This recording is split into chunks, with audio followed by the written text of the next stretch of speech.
Nobita school में पढ़ने वाला एक कमजोर सा लड़का, जिसकी लाइफ में एक दिन डोरेमोन नाम का एक रोबोट आता है। इस रोबोट से मिलकर वो बहुत ज्यादा खुश था। ये दोनों बहुत अच्छे दोस्त बन जाते हैं। पूरे दिन खेलना कूदना, साथ में बातें करना और साथ में ही रहना, ऐसा करते हुए बहुत समय बीत जाता है। लेकिन फिर एक टाइम ऐसा आता है जिस दिन डोरेमोन नोबिता को छोड़कर चला जाता है।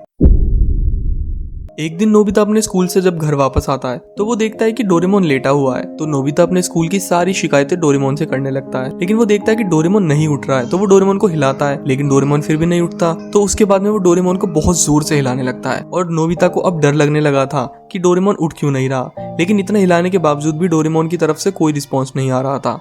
तो फिर नोबिता को बहुत ज्यादा डर लगने लगता है और वो फिर तुरंत ही टाइम मशीन की मदद से फ्यूचर में जाने की सोचता है, ताकि वहां पर जाके डोरेमोन को जल्दी से सही किया जा सके। लेकिन जैसे ही वो टाइम मशीन के लिए अपने डेस्क का ड्रॉर खोलता है, उसे बहुत तेज करंट का झटका लगता है और वो पीछे आकर गिर जाता है। अब शायद वो टाइम मशीन का इस्तेमाल भी नहीं कर पा रहा था। जब वो अपने रूम में ध्यान से देखता है तो वहां पर एक टाइम टेलीविजन रखी हुई होती है, जो शायद डोरेमोन ने थोड़ी देर पहले इस्तेमाल करी होगी। उसकी मदद से वो डोरामी को कॉल लगाता है और उसे सब कुछ बताता है। तो डोरामी कहती है कि शायद भाई की बैटरी लो हो गई है, उसकी वजह से वो नहीं उठ पा रहे हैं। तो ये सुनकर नोबिता को थोड़ा रिलैक्स मिलता है। तो वो डोरामी से कहता है कि तुम आकर जल्दी से इसकी बैटरी चेंज कर दो। तो डोरामी कहती है कि नहीं, ये सब पॉसिबल नहीं है। हम बहुत ही पुराने रोबोट्स हैं और हमारी बैटरी उस फैक्ट्री ने बनाना बंद कर दिया है, इसीलिए मैं वो बैटरी नहीं ला सकती हूँ और मैं तुम्हारी मदद करने के लिए तुम्हारे घर पर भी नहीं आ सकती, क्योंकि फ्यूचर की गवर्नमेंट ने टाइम मशीन के यूज पर रोक लगा दी है और अब हम टाइम मशीन का इस्तेमाल नहीं कर सकते हैं। तो ये सुनने के बाद नोबिता बहुत ज्यादा परेशान हो जाता है और वो डोरामी से कहता है तो फिर डोरेमोन का क्या होगा, क्या ये अब हमेशा ऐसा ही रहेगा? तो डोरामी कहती है नहीं, मुझे भरोसा है कि फ्यूचर में कोई ना कोई ऐसी टेक्नोलॉजी जरूर आएगी जिसकी मदद से हम डोरेमोन को दोबारा उठा सकते हैं। तो नोबिता कहता है कि नहीं, मैं अपने डोरेमोन को अब खुद ही सही करके दिखाऊंगा। तो नोबिता अपने रूम के एक कोने में बैठ जाता है और डोरेमोन को भी उठाकर बैठा देता है। और अब नोबिता उस कोने में बैठा हुआ डोरेमोन को देख देख कर रोने लगता है। ऐसे ही समय बीतता रहता है और रात हो जाती है। अब जब खाने का समय होता है तो उसकी मॉम सोचती है कि बहुत देर हो चुकी है और नोबिता के रूम से कोई आवाज भी नहीं आ रही, शायद इन दोनों के बीच में कुछ लड़ाई हो चुकी है। तो जब वो उन दोनों को खाने के लिए आवाज देती है तो इनमें से कोई भी आंसर नहीं करता। तो इसकी मॉम जब रूम में आकर देखती है तो नोबिता एक कोने में बैठा हुआ रो रहा होता है और डोरेमोन भी चुपचाप पड़ा हुआ होता है। तो उसकी मॉम देखते ही समझ जाती है कि शायद डोरेमोन अब जा चुका है। तो वो नोबिता को समझाती है कि इस दुनिया में जो आया है उसको एक दिन जाना तो जरूर है। अब तुम्हें इस चीज के लिए रोना नहीं चाहिए, बल्कि तुम्हें उस समय को याद करना चाहिए कि जब तुम्हारे साथ डोरेमोन था तो तुम कितना खुश रहा करते थे और डोरेमोन हमेशा चाहता था कि तुम पढ़ लिख कर एक बहुत अच्छे आदमी बनो और हमेशा खुश रहो। तो अब तुम्हें वैसा ही करना चाहिए और सिर्फ अपनी पढ़ाई पे फोकस करना चाहिए। तो फिर नोबिता अपने मन में सोचता है कि हाँ, अब मैं बहुत अच्छे से पढ़ाई करूंगा और डोरेमोन के लिए उस बैटरी को जल्दी से जल्दी बना दूंगा। तो नोबिता अपने मन में ये डिसीजन लेता है और फिर अगले ही दिन से वो कड़ी मेहनत शुरू कर देता है और पूरे दिन अपनी डेस्क पर बैठकर पढ़ता रहता है। अब उसके रूम में कोई भी टॉय नहीं था और उसने अपनी सारी कॉमिक बुक्स भी हटा दी थी और उसने डोरेमोन को उस कबर्ड के अंदर रख दिया था जहाँ पर डोरेमोन सोया करता था।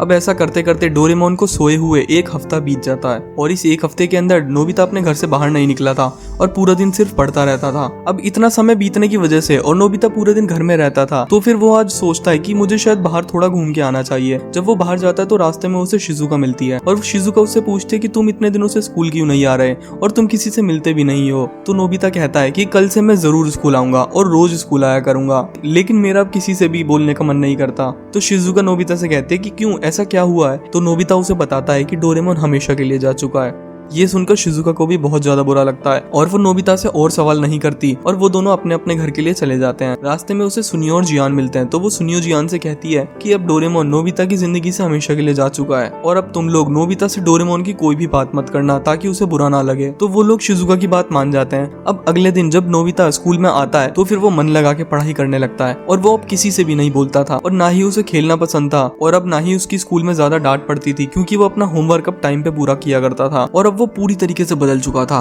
वो अपना ज्यादातर समय पढ़ाई के अंदर लगाया करता था और अब वो जल्दी से जल्दी डोरेमोन के लिए उस बैटरी को बनाना चाहता था, जिसके लिए वो बहुत ज्यादा मेहनत करता था। अब उसने सुनियो और जियान के साथ में ग्राउंड में जाकर खेलना भी बंद कर दिया था और अब वो शिजुका से भी बहुत कम ही मिला करता था। लेकिन सुनियो और जियान जब कभी उसे खेलने के लिए बुलाते थे और नोबिता उन्हें मना कर देता था तो फिर जियान नोबिता की पिटाई करता था। अब क्योंकि नोबिता बदल चुका था तो वहाँ पर वो रोने की बजाय चुपचाप अपने घर पर आकर पढ़ने लगता था बिना किसी से शिकायत करे। ऐसे ही समय बीतता रहता है और काफी साल गुजर जाते हैं हैं। नोबिता अब हाई स्कूल में आ चुका था और जब उसके हाई स्कूल का रिजल्ट आता है तो वो देखता है कि उसने टॉप किया है, क्योंकि अब नोबिता डेकिसुगी से भी ज्यादा पढ़ता था। इसीलिए वो अपने फिजिकल एजुकेशन में, अपनी पढ़ाई में, अपने स्कूल में सब जगह बहुत ज्यादा अच्छा हो चुका था और इसीलिए वो पूरे स्कूल के अंदर काफी ज्यादा पॉपुलर था। तो डेकिसुगी नोबिता से कहता है कि नोबिता तुम तो पूरी तरीके से बदल चुके हो, तुम अब पहले वाले नोबिता नहीं रहे और तुम्हारा ये चेंज मुझे अच्छा लगा, तुम अब पढ़ाई पर बहुत ज्यादा ध्यान देने लगे हो। तो शिजुका डेकिसुगी से कहती है कि हाँ, कि जब से डोरेमोन गया है नोबिता पूरी तरीके से बदल चुका है, वो पूरा दिन सिर्फ पढ़ाई करता रहता है और उसने सभी से बात करना भी बहुत ज्यादा कम कर दिया है। वो हमारे संग कहीं घूमने भी नहीं जाता और पूरा दिन सिर्फ पढ़ता रहता है ताकि वो जल्दी से जल्दी डोरेमोन के लिए बैटरी बना सके। अब नोबिता को इतना समझ आ चुका था कि उसको अब बाकी सारी चीजों पे टाइम नहीं वेस्ट करना है, जैसे कि वो अब शिजुका से भी मिलने नहीं जाता था और अगर शिजुका डेकिसुगी के संग कहीं जा रही होती है तो भी उसको कोई जेलसी नहीं होती थी। अब उसे कोई फर्क नहीं पड़ता था कि उससे कोई बात कर रहा है या नहीं, या फिर सुनियो उसको अपनी नई रिमोट कंट्रोल कार दिखाएगा या नहीं, उसे अब कोई फर्क नहीं पड़ता था। उसे सिर्फ फर्क पड़ता था तो अपने दोस्त की बैटरी बनाने से, इसीलिए वो उसके लिए बहुत कड़ी मेहनत करता था। ऐसा ही समय बीतता रहता है और नोबिता उस शहर का बहुत बड़ा साइंटिस्ट बन जाता है। अब वो इतना बड़ा साइंटिस्ट बन चुका था इसीलिए उसे बहुत सारे अवार्ड भी मिलते हैं, क्योंकि उसने अपने शहर के लिए बहुत सारे इन्वेंशंस करे थे और अब वो पूरे शहर के अंदर ही काफी ज्यादा पॉपुलर था। और नोबिता की शादी भी शिजुका से ही हो चुकी थी और इतने सालों की कड़ी मेहनत करने के बाद में आखिरकार आज वो दिन आ जाता है जिसके लिए नोबिता ने बहुत सालों से मेहनत करी है। आज फाइनली वो दिन था जिस दिन नोबिता ने डोरेमोन के लिए बैटरी को कंप्लीट कर लिया था और आज की रात वो उस बैटरी को डोरेमोन के अंदर लगाने वाला था। तो वो उस बैटरी को लगाने से पहले अपने सभी दोस्तों को अपने घर पर बुला लेता है, जहाँ पर डेकिसुगी जियान और सुनियो को बताता है कि नोबिता ने इतने सालों से कभी हार नहीं मानी और जिस दिन से डोरेमोन गया है उसी दिन से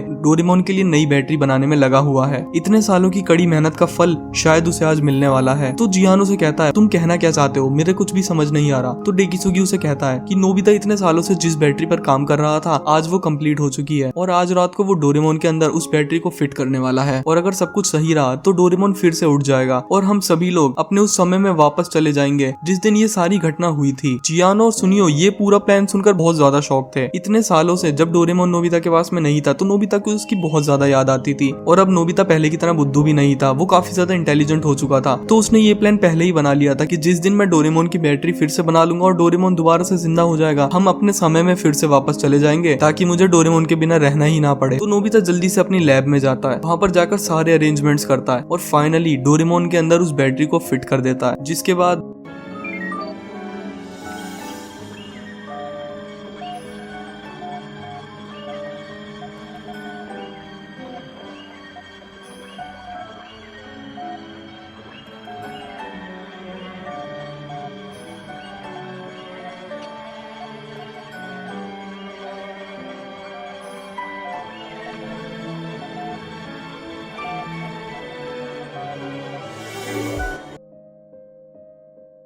नोबिता होमवर्क पूरा हो गया। और वो लोग अपने समय में वापस चले जाते हैं।